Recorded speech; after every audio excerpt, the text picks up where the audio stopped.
Dear students, welcome to বৈরাগ্য শিক্ষা নিকেতন। আজকের ভিডিওর আলোচনার বিষয় আধুনিক বাংলা কবিতা কলকাতার যিশু। আজকের ভিডিওতে কলকাতার যিশু এই কবিতার নামকরণ, বিষয়বস্তু, ভাববস্তু, রস আলোচনা সমস্ত কিছু নিখুঁতভাবে তোমাদের সামনে উপস্থাপন করছি। নীরেন্দ্রনাথ চক্রবর্তীর লেখা এই কবিতাটি বর্ধমান বিশ্ববিদ্যালয় সহ বিভিন্ন বিশ্ববিদ্যালয়ের বাংলা অনার্স পাঠ্যক্রমে রয়েছে। তাই অবশ্যই যারা বাংলা অনার্স পড়াশোনা করছো, স্কিপ না করে আজকের ভিডিওটিকে সম্পূর্ণ দেখো। আমি নোটসের মধ্য দিয়ে আমার আলোচনা এগিয়ে নিয়ে যাচ্ছি। আজকের প্রশ্ন হলো, কলকাতার যিশু মানবতার পূর্ণ পুরুষ। সে মৃত্যুকে জয় করতেই উদ্যত, মৃত্যুর মধ্য দিয়ে সে এগিয়ে যাচ্ছে। আলোচনা করো। কিংবা এই কলকাতার যিশু কবিতার নামকরণের সার্থকতা সম্বন্ধে আলোচনা করো। কিংবা কলকাতার যিশু কবিতার বিষয়বস্তু এবং রসগ্রাহী আলোচনা করো। এটিকে নোটসের মধ্য দিয়ে লিখে রেখেছি, সেই নোটস তোমরা দেখতে পাচ্ছ ডিসপ্লেতে। কলকাতার যিশু কবিতাটি নীরেন্দ্রনাথ চক্রবর্তী 26শে ভাদ্র 1376 বঙ্গাব্দে লিখেছিলেন। কবিতাটি 3টি স্তবকে এবং 33টি চরণে গাঁথা। প্রচলিত ঈশ্বর সাধনায় নয়, ভিখারি মায়ের সম্পূর্ণ উলঙ্গ শিশুর মধ্য দিয়েই কবি কলকাতার যিশুকে দেখতে পেয়েছেন।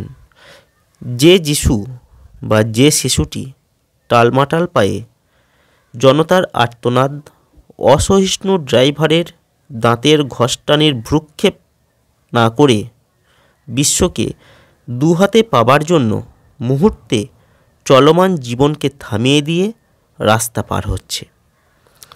এই শিশুর এই সরলতা এবং মানবতা কবি আকাঙ্ক্ষা করেছেন। তিনি লিখেছেন, লাল বাতির নিষেধ ছিল না, তবুও ঝড়ের বেগে ধাবমান কলকাতা শহর অতর্কিতে থেমে গেল। যুগের বর্তমান অবস্থা দেখে কবি ক্ষতবিক্ষত হয়েছেন। সবার আগে সবাই যখন ছুটে যেতে চায়, ঝড়ের বেগে শহর যখন ছুটছে, বর্তমানে মানুষকে এক মুহূর্ত থামাবার শক্তি যখন কারোর নেই, তখন নগ্ন এক শিশু এই ব্যস্ত শহরকে থমকে দাঁড় করিয়ে দিয়ে চারপাশ এলোমেলো করে দিল। ভয়ঙ্করভাবে টোলে দাঁড়িয়ে গেল ট্যাক্সি, প্রাইভেট টেম্পো, বাগমার্কা, ডবল ডেকার। জীবনকে যেমনভাবে দেখেছেন, যেমনভাবে উপলব্ধি করেছেন কবি, তারই স্বাভাবিক প্রকাশ ঘটেছে এই কবিতায়।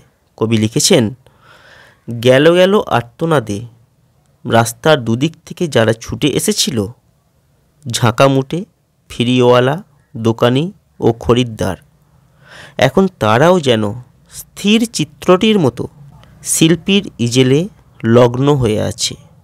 সৃষ্টির রহস্যের ভিতর প্রত্যেকে নিজের রহস্যময় হৃদয়কে এক করে ফেলেছে। যাদের সামনে পিছনে শুধুই জটিলতা, তারা সকলে পাথরের মতো নির্বাক হয়ে দেখছে এই দৃশ্য। কবি লিখেছেন, স্তব্ধ হয়ে সবাই দেখছে।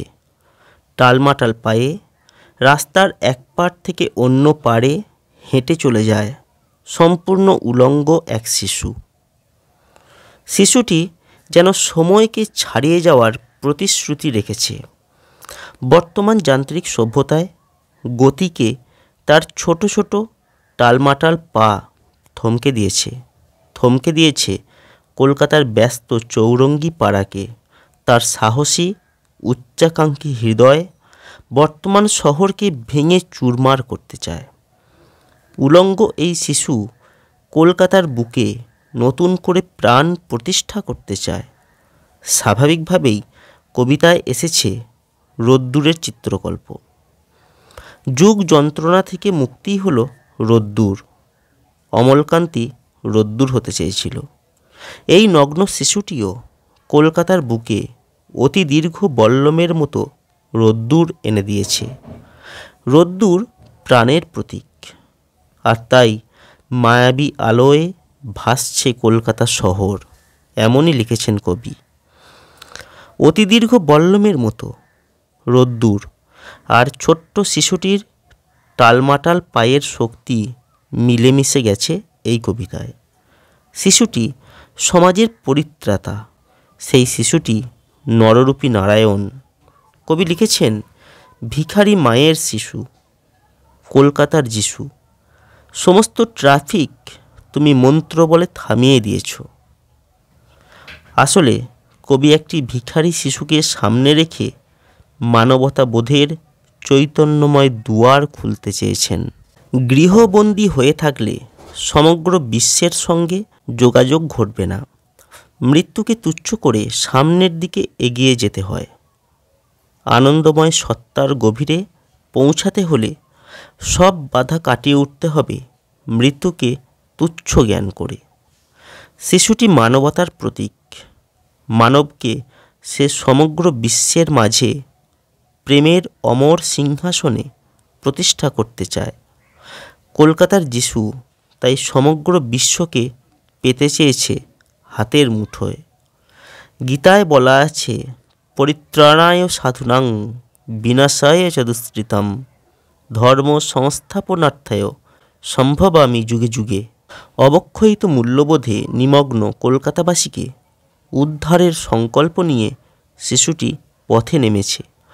এই ভাবনা কবিতায় সুচারুভাবে প্রতিষ্ঠা পেয়েছে। তাই এই কবিতার নাম যেমন ব্যঞ্জনাগর্ভ হয়েছে, তেমনি কবিতার অর্থ পরিপুষ্টিতে এই নামটি সহায়ক হয়েছে। এই হলো কলকাতার যিশু এই কবিতার একটি নোট এবং কলকাতার যিশু কবিতার একটি সংক্ষিপ্ত আলোচনা। তা আজকের ভিডিওটি কেমন লাগলো, কিংবা আজকের ভিডিও সম্পর্কে কোনো প্রশ্ন তোমাদের আছে কি না, সমস্তই আমাকে লিখে জানাও। কলকাতার যিশু এই কবিতা থেকে তোমাদের কোনো রকম কনফিউশন থাকলে, কোনো সমস্যা হলে অবশ্যই আমাকে লিখে জানাও। আজকের ভিডিওটি এখানে শেষ করছি। যারা আমার চ্যানেলটিকে সাবস্ক্রাইব করোনি, শীঘ্র সাবস্ক্রাইব করে নাও এবং শিক্ষা সম্পর্কে তোমাদের কোন সাহায্যের প্রয়োজন আমাকে বলো, আমি সেই সাহায্য করার অবশ্যই চেষ্টা করব। ভালো থাকবে।